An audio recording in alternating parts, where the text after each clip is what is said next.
Bismillahirrahmanirrahim. Alhamdulillahi Rabbil Alamin. Wassalatu wassalamu ala ashrafil anbiya'i wal mursalin. Sayyidina wa habibina wa qurrati a'yunina Muhammad as-sadiqil amin wa ala alihi al-ghurril mayamin wa ashabihi al-hudatil muhtadin wa man tabi'ahum bi ihsanin ila yaumiddin. Ja'alana Allah Ta'ala wa iyyakum من الذين اتبعوهم بإحسان إلى يوم الدين. أما بعد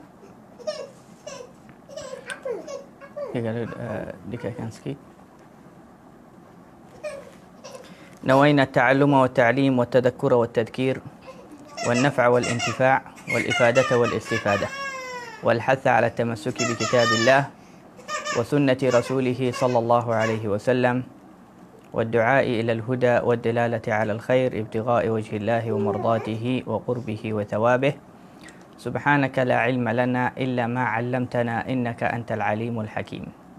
اللهم اغننا بالعلم وزينا بالحلم وأكرمنا بالتقوى وجملنا بالعافية. اللهم إنا نعوذ بك من علم لا ينفع ومن قلب لا يخشع ومن دعوة لا يستجاب لها آمين آمين يا رب العالمين. أما بعد. Minta maaf kerana mula lambat. Lain hari ini tak beberapa kuat. Tapi insya-Allah kita sambung. Tajuk hari ini hadithatu syaqqil batn. Pembelahan dada Rasulullah sallallahu alaihi wasallam. Qalat Halimatu falamma fasaltuhu قدمنا به على أمه ونحن أحرص شيء على مكثه فينا لما نرى من بركته فكلمنا أمه وقلنا لو تركتيه عندنا حتى يغلظ فإنا نخشى عليه وباء مكة ولم نزل حتى ردته معنا فرجعنا به. طيب. حليمة السعدية yang memberi susu kepada Rasulullah sallallahu alaihi wasallam, dia berkata, setelah saya menghabiskan masa memberi susu kepada Muhammad, fatamtuhu yakni saya sudah berhentikan dia dari minum susu, dan itu salah satu makna daripada makna nama Fatimah. Apa maksud perkataan Fatimah? Fatimah daripada Al-Fatm. Perkataan atau nama Fatimah itu diambil daripada Al-Fatm. Al-Fatm iaitu seorang ibu yang memberhentikan anaknya minum susu. Jika seorang ibu yang habis memberi susu kepada anaknya. Jadi kalau letak nama Fatimah itu daripada positif, agar anak yang namanya Fatimah itu agar dia insya-Allah besar, mudah-mudahan dia besar sehingga dia kahwin dan ada anak, dan dia akan berhentikan anaknya daripada minum susu. Maka Halimah kata, setelah Rasulullah SAW habis masa minum susu 2 tahun, qadimna bihi, kita datang membawanya kepada ibunya kerana masanya habis. Tetapi kita sangat merasa sedih dan tak mahu sebenarnya balikkannya kepada ibunya. Kerana apa? Kerana keberkatan yang kita melihat daripada Rasulullah. Fakallamna ummah. Maka Halimah kata, maka kita bincanglah dengan ibunya. Kita bujuknya agar Aminah izinkan kita bawa Muhammad balik kepada Bani Sa'ad, kampung kita balik. Maka Halimah kata kepada Aminah, biarkanlah Muhammad bersama kami sehingga dia besar sikit, kerana kita takut untuknya daripada wabak penyakit-penyakit yang ada di Makkah. Maka dia kata, maka kita usaha lama dengan Aminah sehingga Aminah mengizinkan untuk kita bawa Muhammad pulang kepada kampung kita. Fawallahi, maka demi Allah, innahu la ba'da maqdamina bi syahraini aw thalathatin, setelah kita pulang kepada kampung dengan 2 bulan atau 3 bulan, ketika Muhammad bersama adiknya daripada susu, iaitu anak Halimah, menjaga kambing Halimah belakang rumah mereka, tiba-tiba datangnya anak Halimah dengan segera lari dengan perasaan takut. Dia panggil ibunya, dia kata, "Wahai ibuku, dzaka akhil Quraisy, datanglah bantu abang saya ni yang daripada Quraisy. Telah datang 2 lelaki besar kepadanya yang memakai baju putih, maka mereka baringkan dia dan membelahkan dadanya." Maka Halimah radhiyallahu anha terkejut kerana Muhammad ini anak orang dan amanah di sisinya. Jadi dia keluar dengan suaminya dengan terkejut dan lari arah kepada tembak kambing itu. Halimah dan suaminya, dia kata, maka kita pandang kepada Muhammad di waktu itu, beliau mukanya berwarna macam warna tanah, yakni warnanya warna orang yang takut, dan matanya kepada langit. Dia pandang kepada langit Rasulullah. Fa'tanaqahu abuh, maka suami Halimah memeluk Rasulullah SAW, dia budak. Faqala lahu, kemudian dia berkata kepada Rasulullah, "Ai bunai, wahai anakku, apa cerita? Anak kita kata ada 2 orang membelahkan dadamu, tapi kita nampak kamu macam okey. Apa cerita?" Maka Rasulullah dikata kepadanya, "Ja'ani rajulan, telah datang kepadaku 2 lelaki yang memakai baju putih. Maka mereka baringkan saya, membelahkan dada saya. Kemudian mereka mengeluarkan sesuatu daripada dalam dada saya. Dan mereka balingkan dia, dibuang. Thumma raddahu, kemudian mereka balikkan dada saya seperti biasa. Dan Alhamdulillah saya tidak merasa apa-apa sakit. Faraja'nahu ma'ana." Maka lepas tu suami Halimah dengan Halimah angkat Rasulullah SAW balik kepada rumah. Maka di waktu tu suami Halimah dah mula rasa takut, risau untuk Rasulullah. Dia kata, "Wahai Halimah, laqad khasyitu an yakuna ibni qad usib." Aku telah risau dan sudah takut tadi, mungkin anak kami ni daripada susu, iaitu anak orang Muhammad, dia telah mendapatkan satu musibah. Maka saya cadangkan kita pulangkan dia sahaja kepada ibunya. Saya takut terjadi apa-apa dengannya, maka kita akan tanggung. Maka Halimah setuju. Halimah dengan suaminya di waktu itu mereka angkat Rasulullah SAW, kemudian pergi kepada Makkah, pulangkan Rasulullah SAW kepada ibunya Aminah. Tetapi Aminah terkejut juga kerana sebelum 2 bulan atau 3 bulan, Halimah sendiri bersungguh-sungguh minta Aminah setuju untuk Halimah bawa Rasulullah SAW balik kepada kampung dia. Jadi apa yang terjadi tiba-tiba nak balikkan Rasulullah? 2 bulan sahaja. Walhal dia anak Rasulullah besar di kampung dia sehingga umur macam 4 tahun, 5 tahun, 6 tahun begitu. Jadi Aminah tanya, "Ma raddakuma bihi wa qad kuntuma harisaini alaih?" Kenapa kamu berdua ini pulangkan Rasulullah walhal kamu berdua-dua ni sangat mengharap Rasulullah ada bersama kamu sebelum ini. Qulna nakhsha alaihi li'tilaf wal ahdath.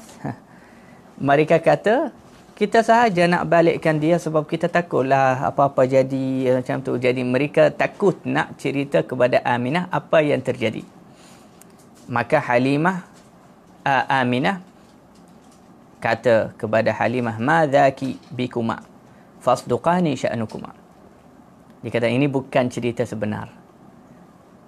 Cakaplah dengan jujur apa ceritanya, apa yang terjadi dengan anakku. Maka Aminah berusaha dan balik tanya berapa kali kepada Halimah sehingga Halimah dia kata tak ada pilihan lagi untuk memang kena cerita juga. Maka Halimah cerita kepada Aminah apa yang terjadi dengan Rasulullah, iaitu dua orang membelahkan dadanya. Maka Aminah, ibu Rasulullah, kata kepada Halimah, "Akhashituma alaihi syaitan?" Adakah kamu berdua ini takut dari akan mendapatkan satu gangguan daripada syaitan anakku ini? Kalla wallah. Tidak, demi Allah. Syaitan takkan dapat jalan kepada anakku ini. Dan anakku ini akan terjadi sesuatu yang besar nanti. Maka biarkanlah dia di sisiku sini. Jadi kau boleh pulang, wahai Halimah dan suami Halimah. Lepas tu Halimah dan suaminya balik kepada kampung mereka. Ada satu riwayat hadis di sini juga, Rasulullah sallallahu alaihi wasallam sendiri menceritakan bagaimana terjadi itu, iaitu pembelahan dada Rasulullah sallallahu alaihi wasallam. Kerananya perkara itu adalah satu mukjizat dan satu perkara yang begitu mulia. Rasulullah sallallahu alaihi wasallam bersabda, "Kuntu mustardhi'an fi Bani Sa'd, mustardha'an fi Bani Sa'd bin Bakr." Dahulu waktu aku kecil, aku disusui di kampung Bani Sa'd. Fabainama ana dhata yawm, maka ketika satu hari di Bani Sa'd di sana bersama budak-budak yang umur mereka sama macam saya, tiba-tiba datanya 3 orang kepadaku membawa tist min zahab. Tist itu macam satu talam, macam talam daripada emas, penuh dengan ais, penuh dengan ais. Fa akhaduni, maka mereka macam tarik Rasulullah SAW daripada tengah kawan-kawan dia, budak-budak yang lain. Wa antalaqa as-sibyanu haraban musri'ina ila al-hayy, maka budak-budak yang lain semua rasa takut dan lari terus kepada kampung, kepada kawasan perumahan. Fa'amada ahaduhum fa'adja'ani 'ala al-ard, maka salah satu daripada mereka, yang 3 orang itu malaikat, dia kata dia baringkan saya dengan cara yang lembut atas tanah. Thumma syaqqa ma baina mifraqi sadri ila muntaha 'anati, kemudian dia membelahkan daripada dada saya sampai pusat. Wa ana anzur ilaih, maka Nabi SAW dia kata, ketika itu aku melihat kepadanya ketika dia membelahkan dada saya. Wa ana anzur ilaih wa lam ajid lidzalika masan, dan saya tidak merasa apa-apa sakit. Subhanallah. Thumma akhraja ahsya'a batni, kemudian dia keluarkan barang yang semua ada di perut Rasulullah SAW, dan dia membasuhkan semua yang ada dalam perut Rasulullah SAW dengan ais itu.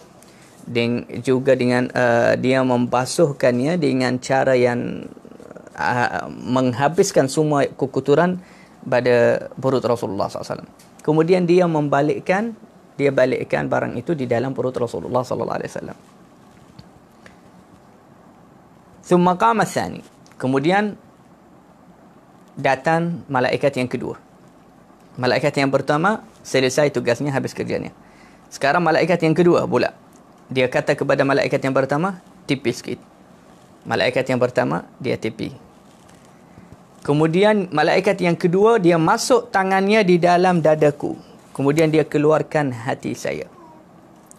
Nabi SAW kata, ketika itu juga aku melihat dan tengok kepadanya. Wasada'ahu, kemudian dia membelahkan dada hati Rasulullah SAW juga. Dia membelahkan dia dua. Thumma akhraja minhu, kemudian dia mengeluarkan satu benda yang hitam daripada dalam hati Rasulullah SAW, dan dia balingkan, dia buang. Benda yang hitam itu ulama kata bahagian rahmat kepada syaitan, agar Rasulullah SAW tidak merasa lemah lembut dan rahmah kepada syaitan. Kerana Rasulullah ni hatinya lemah lembut dan rahmah. Kalau bukan malaikat itu keluarkan benda yang hitam tu daripada hati Rasulullah, maka Rasulullah akan merahmati hatta iblis. Na'udzubillah. tetapi dia keluarkan itu agar Rasulullah SAW tidak merasa rahmat kepada syaitan. Juga Al-Imam Al-Qustullani berkata di dalam kitab Al-Mawahib, dia kata Rasulullah mereka keluarkan daripada hati Rasulullah SAW benda yang ketika Rasulullah kecil, keluarkan benda yang membuatkan Rasulullah SAW hidup di waktu kecil dengan berangai budak kecil, supaya Rasulullah SAW dari kecil pun dia kena hidup dengan cara orang yang matang dan besar. Jadi selepas terjadi itu dan mereka keluarkannya daripada hatinya, Rasulullah SAW tak suka main lagi dengan budak-budak. Hatta kalau ada budak-budak main di depan mata Rasulullah, Rasulullah tidak suka bercampur atau masuk main sekali dengan mereka. Kerana Allah SWT menyediakan Rasulullah SAW dari kecil, supaya dia hidup dari kecil sebagai orang yang sempurna dan matang. ثم قال بيده يمنة ويسرى كأنه يتناول شيء. Kemudian Nabi SAW kata, kemudian malaikat yang kedua tu, lepas dia mengeluarkan benda yang hitam daripada hati saya, dia buat tangannya macam ni, kanan kiri, seolah-olah dia memegang sesuatu. فَإِذَا بِخَاتَمٍ فِي يَدِهِ. Maka tiba-tiba saya nampak di tangannya ada macam cup, barang yang untuk cup itu. فَخَاتَمَ بِهِ قَلْبِي. Maka dia cup itu, dengan cup itu, dengan barang itu dia cup kepada hati saya. Famtala'a nura. Maka hatiku terpenuh dengan cahaya. Wadhalika nurun nubuwati wal hikmah. Dan itu adalah cahaya kenabian dan hikmah. Thumma a'adahu makanah. Kemudian lepas selesai, dia balikkan hati Rasulullah kepada tempatnya. Fawajadtu barda dhalikal khatam fi qalbi dahra. Maka Nabi SAW dia kata, barang itu yang malaikat gunanya untuk cup kepada hati saya terlalu sejuk, dan saya beberapa tahun saya masih rasa sejuk cup itu yang dicup oleh malaikat. Beberapa tahun, lama sangat Nabi SAW masih rasa perasaan sejuk itu. Thumma qala tsalits. Kemudian malaikat yang ketiga, dia suruh malaikat yang kedua tipis sikit, dia nak buat kerjanya juga. Fa amarra yadahu baina mifraqi sadri ila muntaha anji. Maka malaikat yang ketiga dialah yang akan balikkan dada Rasulullah SAW. Dia sapu dan letakkan tangannya atas dada Rasulullah SAW sampai perutnya, dan terus macam balik biasa, macam seolah-olah tidak pernah dibelah. Falta'ama dhalika ash-shaq bi'idhnillah wa akhadha bi yadi fa anhadhani min makani inhadhan latifa. Kemudian yang malaikat yang ketiga dia pegang tangan Rasulullah, dia tegakkan, dia biar dia suruh dia bangun. Dia kata dia kejutkan saya dan bangunkan saya dengan cara yang lembut dan perlahan. Adab dan hormat kepada Rasulullah. Thumma qala lil awal. Kemudian malaikat yang ketiga ni dia berkata kepada malaikat yang pertama, Zinhu, timbangkanlah Muhammad ni dengan 10 daripada umatnya. Yakni timbangkanlah kemuliaannya dengan kemuliaan 10 orang. Maka dia timbangkan kemuliaan Rasulullah SAW. Tiba-tiba, tapi Rasulullah SAW jadi lebih berat, lagi mulia. Maka dia cakap sama dia, Zinhu bimi'ah. Timbangkanlahnya dengan 100. Letak 100. Maka dia buat. Tetapi Rasulullah juga yang jadi lebih berat daripada mereka. Malaikat yang ketiga kata, Zinhu bi'alf. Timbangkanlahnya dengan 1000. Malaikat yang pertama buat juga. Dia timbangkannya dengan 1000 orang. Kelebihan 1000 orang dengan kelebihan kelebihan Rasulullah mengalahkan kelebihan 1000 orang. Kemudian malaikat yang ketiga itu dia kata kepada mereka semua, dia kata, biarkanlah dia. Falau wazantumuhu bi ummatihi kulliha la rajahum. Kalau kita nak timbangkan dia dengan seluruh umatnya, maka dia yang akan lebih berat dan lagi mulia daripada mereka. Kemudian tiga-tiga malaikat itu setiap satu mengucap selamat tinggal kepada Rasulullah dengan memeluknya, meluk Rasulullah SAW dan cium Rasulullah SAW dekat dahinya. Setiap satu malaikat beluk Rasulullah, ciumnya di dahi. Beluk Rasulullah, ciumnya di dahi. 3 malaikat. Thumma qalu ya habibu. Kemudian mereka berkata kepada Rasulullah, wahai Habib, lam tura'. Lam tura' yakni tidak, kamu tidak ditimba musibah atau apa-apa. Yani jangan risau. Semua yang kita buatnya tadi itu semua baik untuk kamu. Jadi jangan risau. Innaka law tadri ma yuradu bika minal khair laqarrat 'ainak. Sekiranya kalau kamu mengetahui apa yang tunggu kamu daripada kebaikan daripada Allah, mestilah mata kamu akan sujud dan hati kamu akan tenang dan gembira. Tapi Rasulullah SAW di waktu itu masih kecil. Jadi hatta ulama kata kenapa malaikat buat di depan Rasulullah, timbangkanlah dia dengan 10, dengan 100, dengan 1000. Takkan ada siapa-siapa yang boleh jadi seperti Rasulullah SAW. Semua itu ulama kata agar Rasulullah SAW sendiri juga mengetahui bahawasanya dia yang lebih mulia daripada manusia yang lain. Kerana perkara itu daripada akidah, daripada kepercayaan. Hatta Rasulullah SAW sendiri dia kena percaya perkara itu, yang dia lebih mulia daripada seluruh makhluk-makhluk yang lain. Dan pembelahan hati itu atau pembelahan dada, dia berlaku beberapa kali untuk Rasulullah SAW. Kali yang pertama ketika Rasulullah disusui oleh Halimah yang tadi itu. Selepas tu juga pernah Rasulullah SAW dibelah dadanya oleh Jibril alaihissalam ketika Jibril datang membawa wahyu yang pertama kepada Rasulullah, yakni ketika Rasulullah di Gua Hira. Juga pernah Rasulullah SAW dibelah hatinya atau dadanya ketika Rasulullah SAW dijemput untuk mu'jizah Isra dan Mi'raj. Dan ada bahagian ulama kata pembelahan hati Rasulullah, dada Rasulullah SAW berlaku lebih daripada 3 kali. Baik.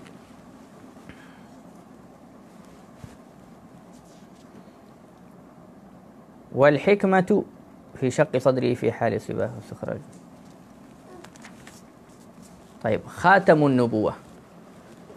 Khatam an-nubuwah iaitu cincin tanda kenabian Nabi sallallahu alaihi wasallam.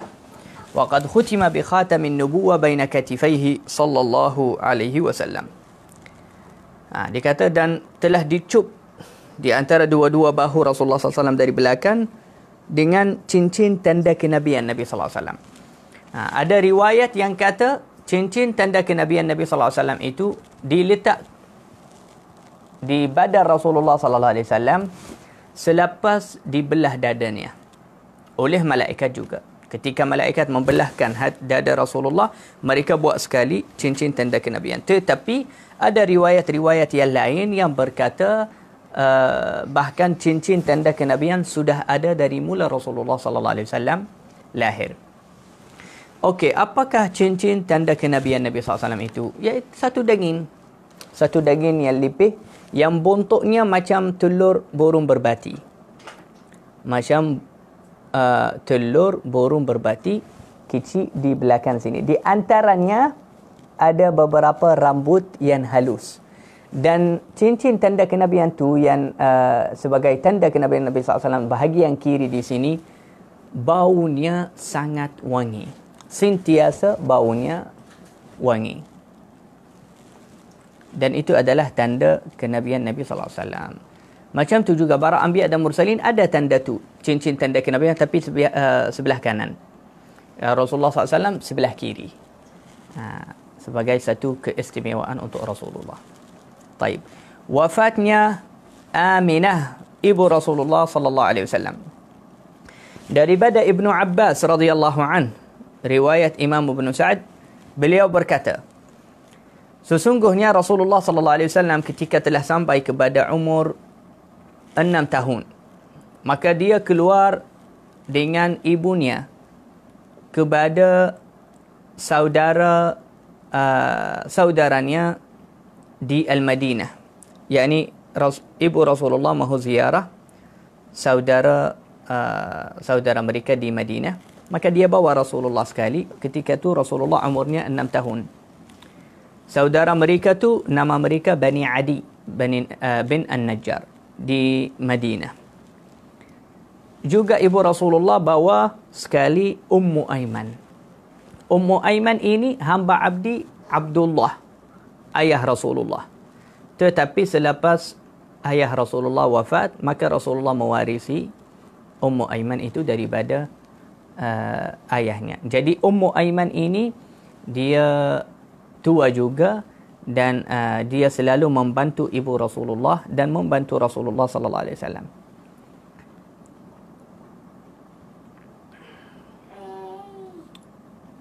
Allah. Wa Ummu Aiman ini dia namanya Barakah Al-Habasyiyah. Ummu Aiman namanya Barakah Al-Habasyiyah.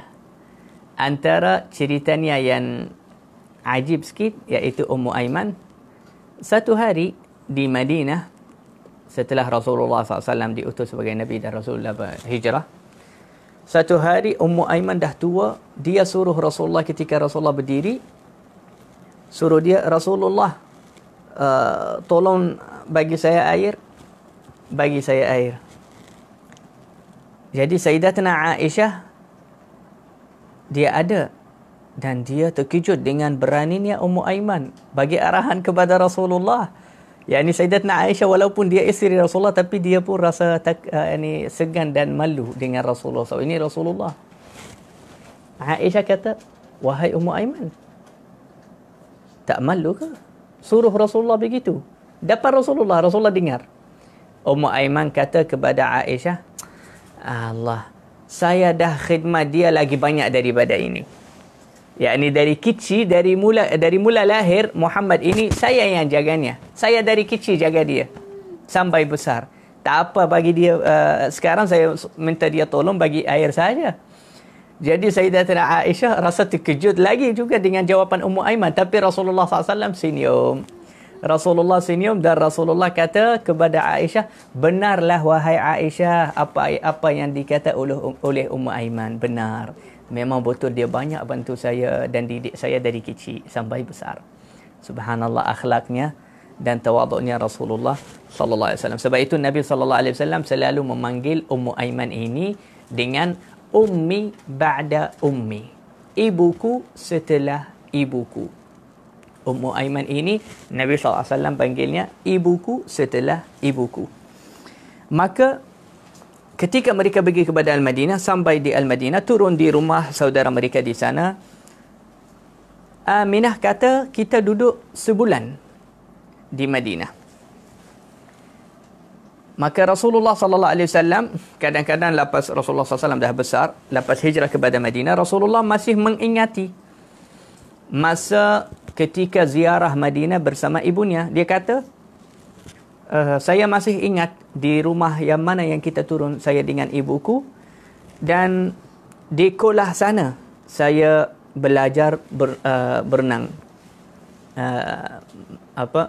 Berenang di dalam macam kolam, macam kolah ada di kampung sana di Madinah. Dia kata, dekat kolam itu saya mula belajar berenang. Wa kana qaumun minal yahud yakhtalifun yanzuruna ilai. Dan di waktu tu saya masih teringat ada beberapa orang Yahudi selalu datang nampak saya waktu main dekat kolah tu, dan mereka berhatikan kepada saya, cek badan saya, tengok mata saya, tengok badan saya, sebab mereka dah rasa dan dah tahu bahawasanya bayi atau budak ini dialah yang mempunyai tanda-tanda Nabi akhir zaman. Faqalat Ummu Aiman, maka Ummu Aiman berkata, fasami'tu ahadahum. Ummu Aiman dia yang jaga Rasulullah waktu mandi dekat kolah. Dia kata, maka saya pernah mendengar seseorang daripada mereka orang Yahudi itu berkata, huwa nabiyyu hadhil ummah. Dia adalah nabi umat ini. Wa hadhihi daru hijratih, dan ini adalah timba hijrahnya Madinah. Maka Ummu Aiman dia kata, maka saya hafal apa yang mereka kata dan saya hafal kalam mereka semua sehingga saya bulankan dia kepada Makkah, dan sehingga saya besar dan saya masuk Islam ikut Rasulullah sallallahu alaihi wasallam. Kemudian lepas habis ziarah di Madinah, mereka pulang kepada Makkah. Di tengah jalan, di satu kawasan yang bernama Al-Abwa, ibu Rasulullah sallallahu alaihi wasallam semakin lemah dan kurang sihat, juga wafat radhiyallahu anha. Ibu Rasulullah sallallahu alaihi wasallam, Sayyidatina Aminah, wafat di tengah jalan. Dan yang mengurus jenazahnya Ummu Aiman Al-Barakah Al-Habasyiyah dengan Rasulullah. Mereka berdua dengan ada lagi satu perempuan. Yani mereka sendiri urus jenazahnya di tengah jalan. Al-Abwa itu satu kawasan yang dekat daripada antara Makkah dan Madinah. Warawal Zuhri, dan Imam Az-Zuhri meriwayatkan daripada Asma binti Rahm, seorang wanita yang bernama Asma binti Rahm, daripada ibunya.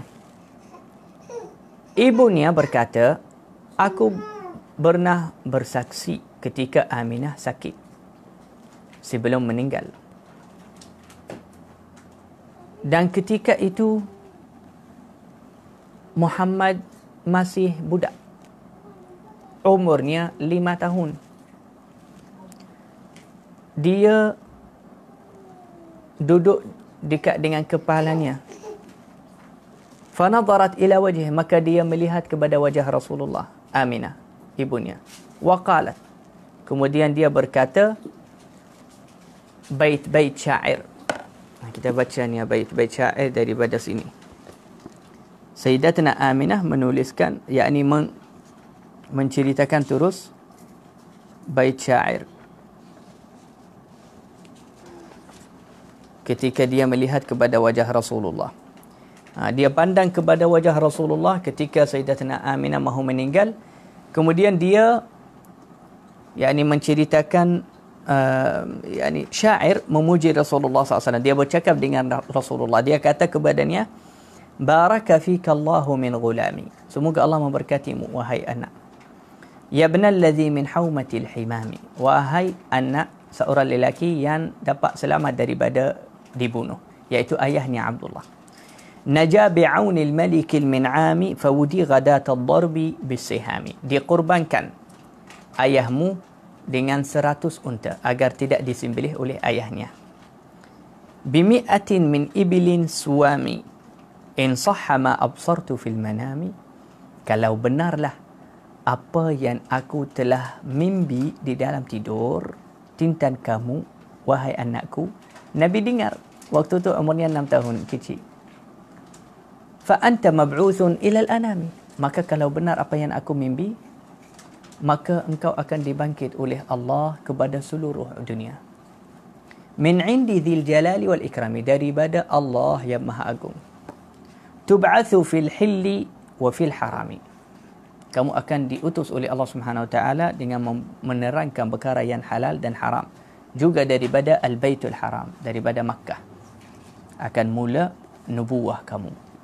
Tub'atsu fit tahqiqi wal islami. Kau diutus oleh Allah Subhanahu wa taala membawa agama Islam. Dinu abakal bar Ibrahami. Agama ayah kamu yang saleh, yang baik, iaitu Ibrahami. yakni Ibrahim. Nabi Ibrahim alaihi salam. Fallaha anhaka anil asnami. Maka aku melarang kamu dan Allah juga melarang kamu jangan sembah kepada patung, kepada batu, kepada berhala. Ini Sayyidatina Aminah. Jadi Sayyidatina Aminah tidak pernah bersembah kepada berhala. Dia tauhid kepada Allah Subhanahu wa taala. Alla tuwaliha ma'al aqwami. Janganlah ikut orang-orang kampung kita ini sembah kepada berhala. Selepas itu Aminah berkata, lepas dia sebutkan syairnya memuji Rasulullah, dia berkata, kullu hayyin mayit. Setiap satu perkara yang hidup dia akan mati. Wa kullu jadidin bal. Dan setiap satu perkara yang baru dia akan jadi lama. Wa kullu kathirin yafna. Dan setiap satu perkara yang banyak, dia akan habis juga. Wa ana mayyitatun wa dhikri baqi.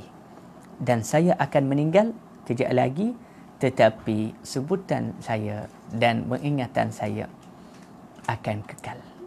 Benarlah wahai Aminah. Benarlah wahai Aminah. Kita sekarang, selepas 1400 tahun, di malam ini, kita mengingati kamu, wahai Aminah radhiyallahu anha. Wa ana mayyitatun wa dhikri baqi. Saya akan meninggal, tetapi ingatan saya dan nama saya akan kekal ada. Tak akan mati sekali. Ramai manusia, ribu-ribu manusia di zaman Aminah meninggal. Dan tidak ada siapa-siapa sekarang sebutkan nama mereka.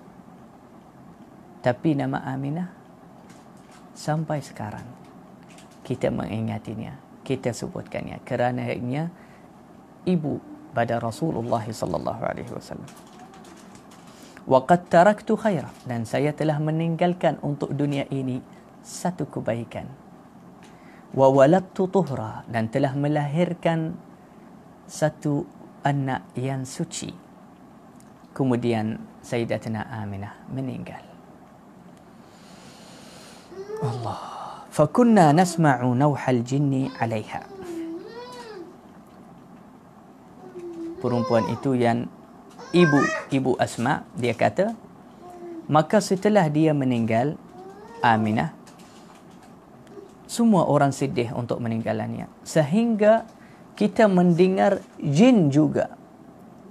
Jin, ketika Aminah meninggal, al-jin juga mengucap takziah dan menzahirkan kesedihan mereka.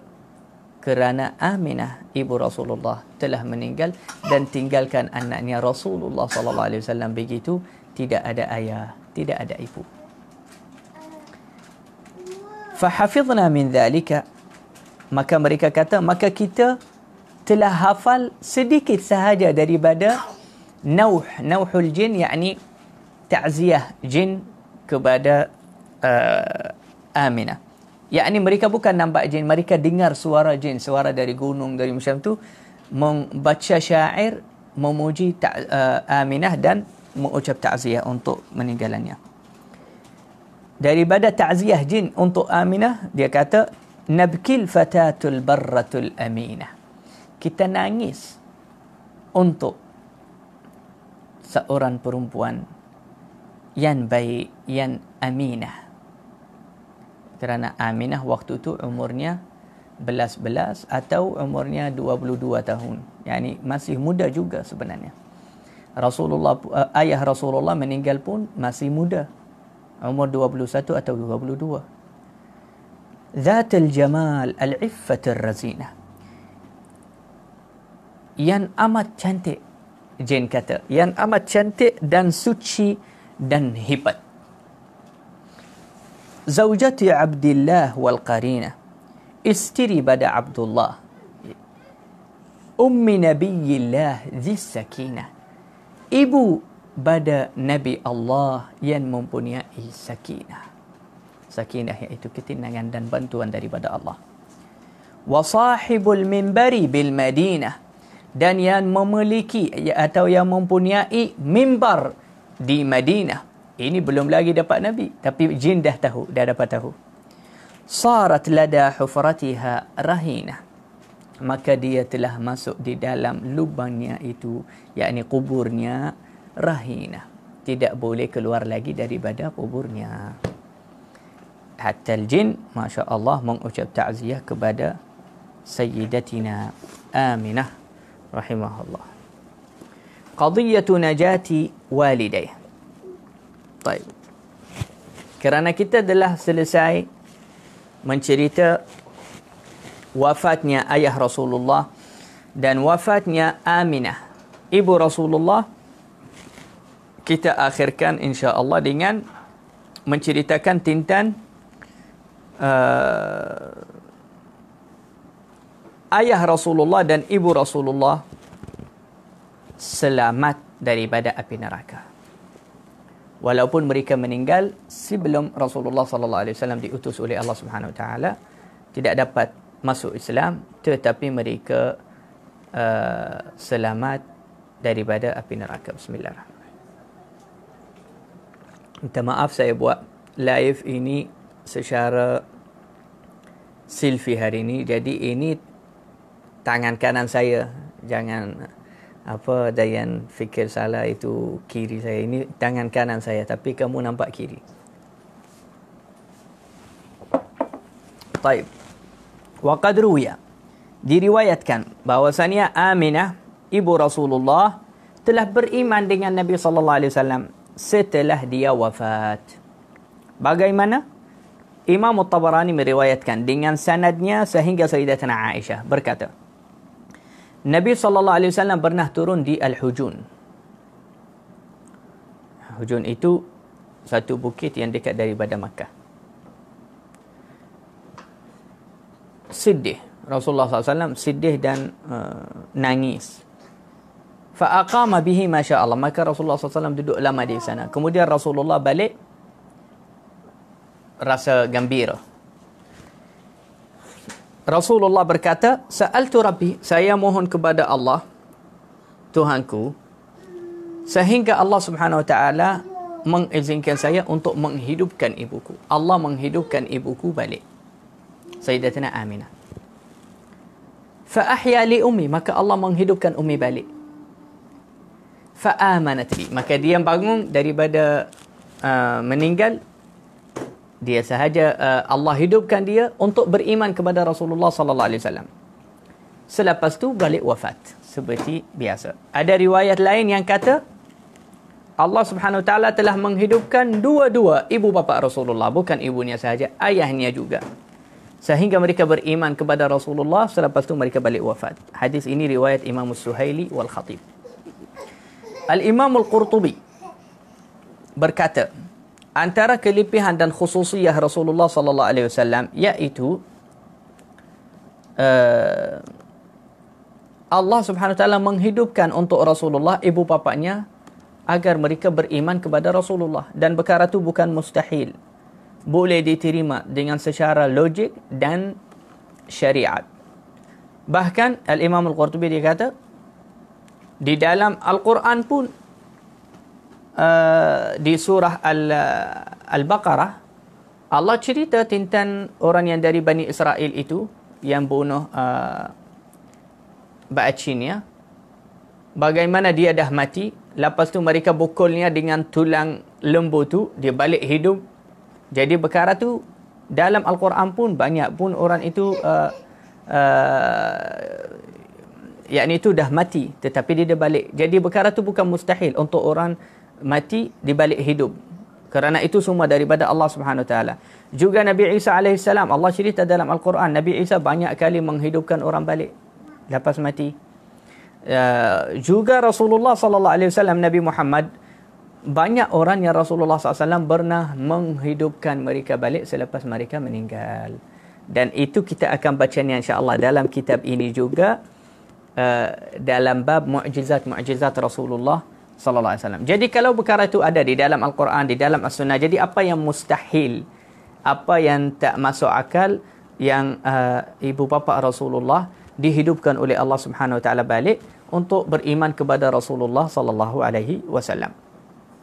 Jadi Al-Imam Al-Qustullani di dalam kitab Al-Mawahib tadi, dia cerita panjang dalil-dalil dan bukti-bukti bahawasanya ibu bapa Rasulullah sallallahu alaihi wasallam selamat, tidak masuk api neraka. Seperti mana orang yang suka cari perkara-perkara yang begitu. Dia kata lepas dia sebut banyak dalil, dia akhirnya dia kata, ketahuilah sepatutnya atau yang lebih afdal, yang lebih bagus, saya tidak mencerita panjang tentang perkara ini, dan saya tak boleh buka bab ini, yakni nak bincang lagi ibu bapa Rasulullah selamat atau tidak. Untuk apa kita nak bincang perkara tu? Yakin insya-Allah ibu bapa Rasulullah SAW selamat, dan kita tak perlu nak menyedihkan hati Rasulullah sallallahu alaihi wasallam dengan menghinakan ibu bapanya. Perkara itu amat bahaya. Amat bahaya. Sebab itu Al-Imam Al-Qustulani di sini dia sebut kalam yang best sangat. Dia sebutkan kalam yang bagus. Dia kata kana aula. Aywa. Qala Al-Hafidh Ibn Hajar. Ayya fal hadar al-hadar. Dia kata maka berhati-hati. Janganlah sebutkan ibu bapa Rasulullah sallallahu alaihi wasallam dengan kekurangan. Jangan mengurangkan atau menghinakan ibu bapa Rasulullah. Dengan apa? Dengan menyatakan mereka ahli api neraka. Nauzubillah min dzalik. Kerana perkara itu mengganggu Rasulullah sallallahu alaihi wasallam. Fa innal 'urfa jarim bi annahu. Kerana kebiasaannya seorang anak itu akan rasa sedih kalau ayahnya dihina atau ibunya dihina, walaupun yakni dia salah ke atau apa, tapi akan rasa juga akan rasa terganggu. Sebab itu Nabi SAW bersabda, la tu'zul ahya bisabbil amwat. Janganlah mengganggu orang yang hidup dengan mencarut kepada orang yang meninggal daripada ahli keluarganya. Riwayat Imam At-Tabarani. Jadi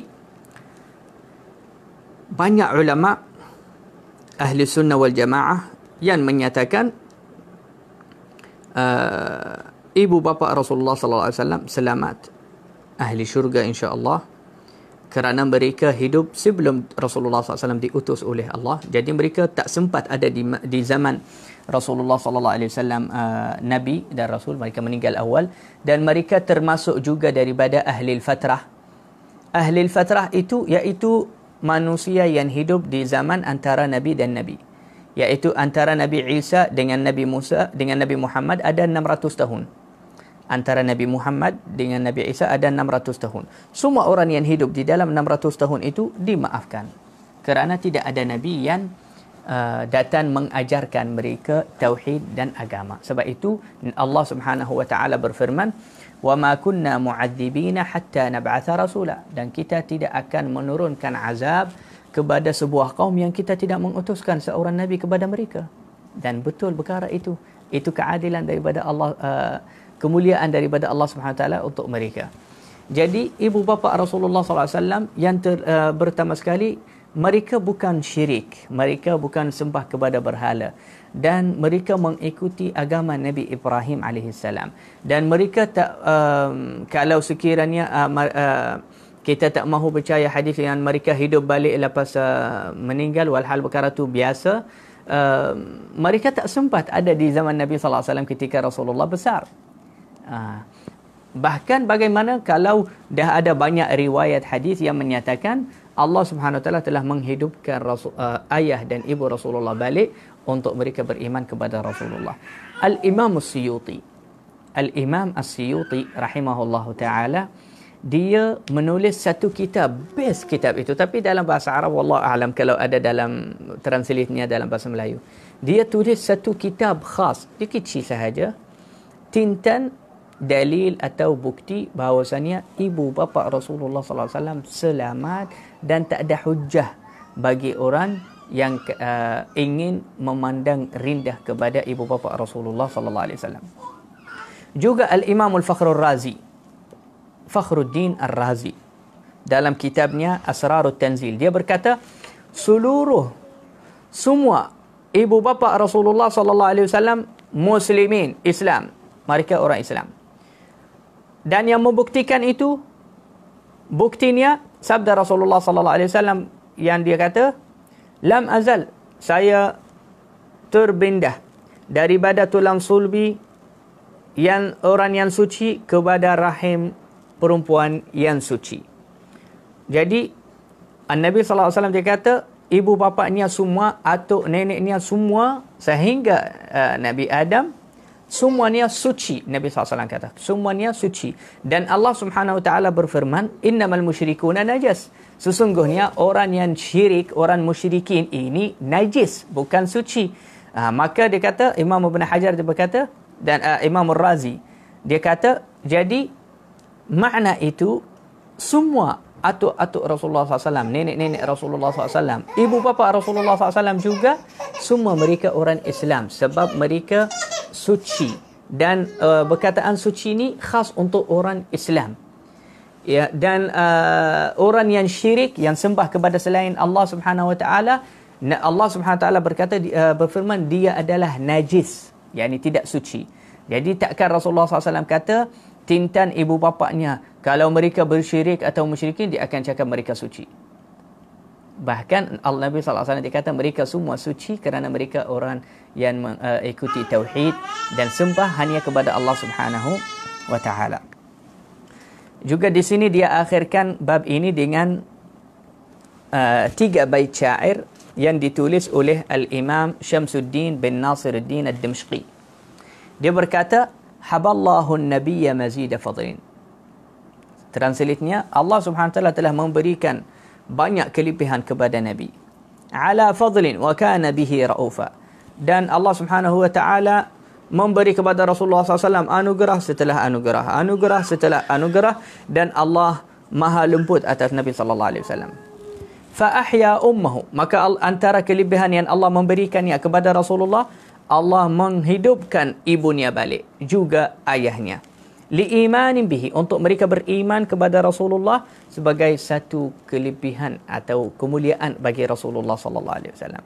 Fasallim, maka kamu serahkan dan jangan ingkar perkara itu. Salim. Ini imam besar dalam ilmu hadis. Dia kata salim, yakni jangan ingkar perkara itu dan jangan lawannya. Fal qadimu bidza qadiru. Kerana Allah Subhanahu wa taala yang maha mulia, yang maha kekal, maha mampu juga. Perkara itu tidak mustahil. Allah Subhanahu wa taala boleh menghidupkan siapa-siapa sebagai satu kemuliaan untuk nabinya dan habibnya. Wa in kana al-hadithu bihi dha'ifa. Jadi kata walaupun hadis yang menceritakan tentang Allah Subhanahu wa taala hidupkan mereka itu di dalam istilah ulama hadis itu dhaif. yakni tidak sahih. Tetapi ulama hadis sendiri, ulama sirah sendiri, mereka menggunakan hadis ini sebagai hujjah. Wahakadha. Jadi selepas ibu Rasulullah sallallahu alaihi wasallam wafat, diurus jenazahnya oleh Ummu Aiman dan Rasulullah dan yang lain, maka Ummu Aiman sekarang dialah yang menjadi ibu Rasulullah sallallahu alaihi wasallam, yang menjaga Rasulullah sallallahu alaihi wasallam, tetapi di dalam masa perjalanan itu sehingga Makkah sahaja. Ummu Aiman angkat Rasulullah sallallahu alaihi wasallam lepas kuburkan Aminah, dia sambung jalan kepada Makkah dan dia serahkan Rasulullah kepada atuknya Abdul Muttalib.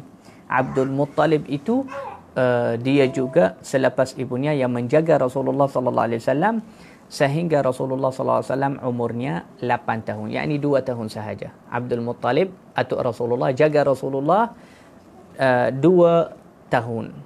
yakni Rasulullah umurnya 8 tahun. Ummu Aiman juga dia ikut juga. Di mana-mana Rasulullah pergi, dia ikutnya. Dia yang jaga, dia yang bagi makan, dia yang urus Rasulullah sallallahu alaihi wasallam. Sebab itu kita kata apa? Nabi sallallahu alaihi wasallam bersabda kepada Ummu Aiman, "Anti, kamulah wahai Ummu Aiman, ummi ba'da ummi." Ibuku setelah ibuku yang sebenar. Wahakadha. Mudah-mudahan Allah Subhanahu wa taala memberi kepada kita keberkatan daripada Rasulullah SAW, cahaya daripada Rasulullah SAW. Moga-moga Allah Subhanahu Wa Taala menghidupkan hati kita dan menghidupkan akhlak dan syama'ir Rasulullah SAW dalam diri kita, dan menjadikan kita antara umat Islam yang sentiasa mengikuti Rasulullah sallallahu alaihi wasallam, mencintai Rasulullah sallallahu alaihi wasallam. Wa sallallahu ala sayyidina Muhammad wa ala alihi wasahbihi ajma'in. Insya-Allah esok kita sambung insya-Allah daripada kafalat Abi Talib. Setelah wafatnya Abdul Muttalib, Rasulullah sallallahu alaihi wasallam dijaga oleh bakcinya Abu Talib. Insya-Allah sambung daripada itu. Assalamualaikum warahmatullahi wabarakatuh.